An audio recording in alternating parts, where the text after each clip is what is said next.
Students, आज मैं आपको चैप्टर 19 एक्सप्लेन करने जा रही हूँ। देखिए, इसमें क्या दिया हुआ है, मनी है ना। मनी के पहले हमारी कंट्री में क्या चलता था, बार्टर। बार्टर का मतलब क्या था, जिसमें गुड्स क्या है, गुड्स के लिए एक्सचेंज किए जाते थे और कोई भी मीडियम ऑफ एक्सचेंज उस टाइम पे अवेलेबल नहीं था। तो इसमें डिफ़िकल्टीज़ आई।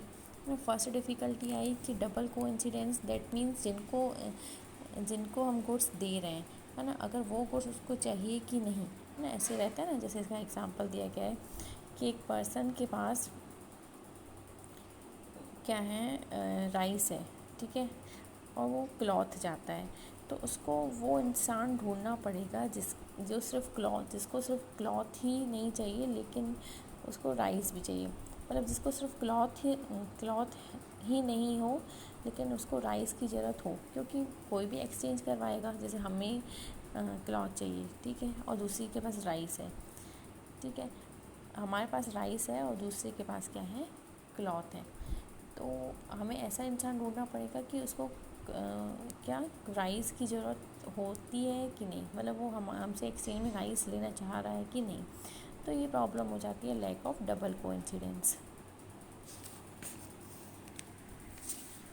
देखिए, स्टोर नहीं कर सकते हम कुछ भी, जैसे made due to nature of इतना not possible. Major difficulty in barter system appears because store of purchasing power of future cannot be made due to perishable goods। अगर हमने कुछ भी perishable goods ले लिए तो उसको हम स्टोर नहीं कर सकते ना, ख़राब हो जाते हैं गुड्स। ये प्रॉब्लम गई।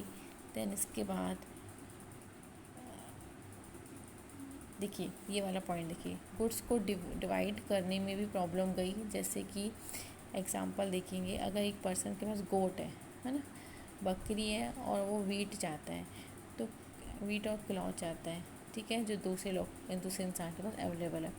अगर ये गोट को काट रहा है ना, कि दोनों गुड्स को करने में, तो वो लॉस में जाएगा विथ, और मनी के साथ ये प्रॉब्लम सॉल्व हो गई।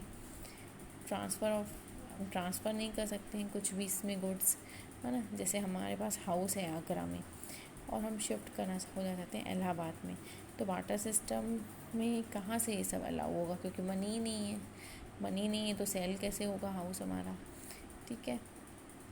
अब देखिए, एक और पॉइंट कर लीजिएगा, lack of common acceptable unit of value. Due to common acceptable unit of value it becomes difficult.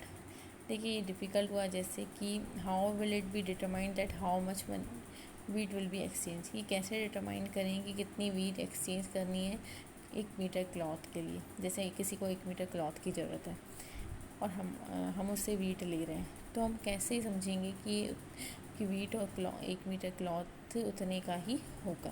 Okay, जैसे देखिए, जो क्लॉथ रहता है वो 50 रुपीज़ पर मीटर रहता है, और जो वीट रहती है वो 800 पर क्विंटल हुआ। तो इसमें क्या हुआ, लॉस हुआ,